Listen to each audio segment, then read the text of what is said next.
Earlier today, President Muhammadu Buhari presented a budget of 16.39 trillion naira before a joint sitting of the National Assembly. I'm now being joined at this time for further discussion on this by the Executive Director of Lead Network, Chukwuma Okenwa.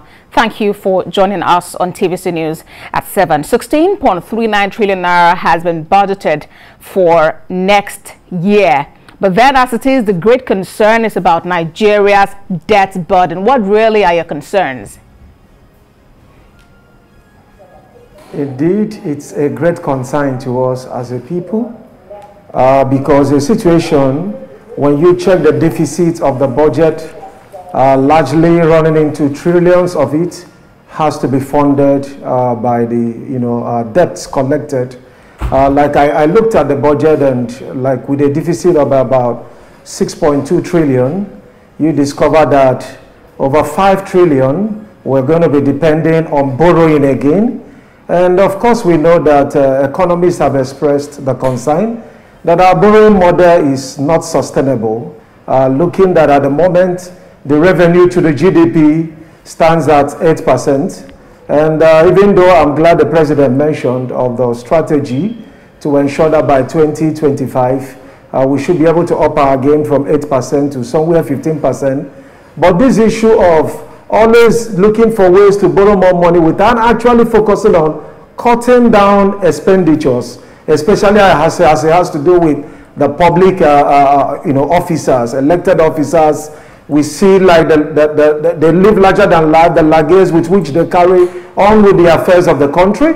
They need to look into that. We want to see, how we can actually cut down in some aspects of government spending, because it is very, very important we do so. And then I also have a concern in two major areas.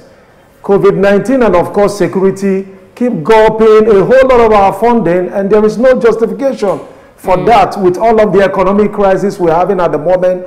We see like for the supplementary budget, standing at around over 9 billion, and largely for security and of course the health in the aspect of COVID-19, and nothing much has been done in that aspect. All right, as the president mentioned that the security and welfare of the people remains the top priority of his administration, and that is what the Constitution actually says. Going back to the first point you raised about cutting down with the spending, government spendings, those who are holding political offices, whose duty do you consider it to be to say slash the number of representatives we have in the National Assembly, or reduce the number of sit-ins they have, or even the number of aides those in authority actually have? Whose duty? It all begins with an example. I am one of those that was so excited when we had Mr. President promise upon his election that he was going to cut down his expenditure by 50%. We expect him to do that, and by the time he does that, he's going to inspire a new wave of change, a new wave of rethinking. Sometimes all of the motorcades, all of the entourage, all of the long vehicles, expensive vehicles, SUVs that you see following all of the leaders all across, whether it be governors, whether it be those of them in the National Assembly, to me it's not necessary. If you actually focus on, attending to issues of job security, food security, and your people are happy, you don't need all of those, arms to be secured. But security, it's all encompassing. But when you have a situation where we don't invest into education, young persons are not getting all of the education they need to contribute sustainably to the country, then you have something to fear about. All right, Mr. Okenwa. Regrettably, these same leaders, yes. Yes, you talked about like, cutting down on some of those things. But it's one thing to say slash your earnings by 50%. It's another thing to have to touch the allowances, because apparently the earnings themselves, the salaries themselves, do not seem to be as huge as it seems. It's the allowances gulping all of the resources. So how should we directly fix that issue going forward? Honestly, I think it is high time the National Assembly really have a rethink. I could remember like sometime, I think it was 4 years ago, at the summit organized by the Nigeria Economic Summit Group, and the then Senate President was there, that was Bukola Saraki, and the concern was expressed, how can just over 400 people be taking up to 3% of the nation's wealth. And he said it was small.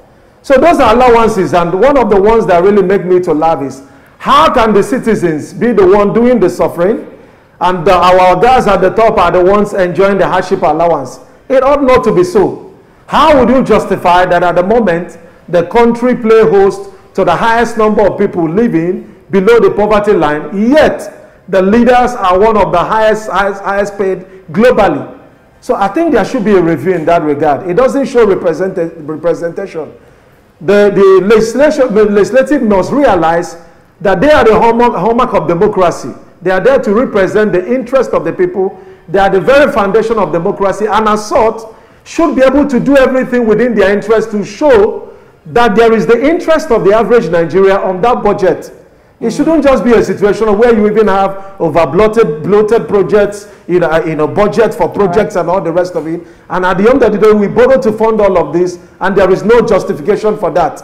It is high time for us to begin to look, when the presidency says they spend this amount to build these kilometers of road, we should be able to compare with places like United States of America, where people can build roads that can last up to 50 years, and ask ourselves, are we spending more to construct that same, kilometers of road? All right, Mr. That is what I call fiscal responsibility. That's what I call responsibility. All right, I strongly believe you have made your points this evening. Executive Director, Lead Network, Chukwuma Okenwa, joined us from Abuja. Thank you for joining us on TVC News at 7.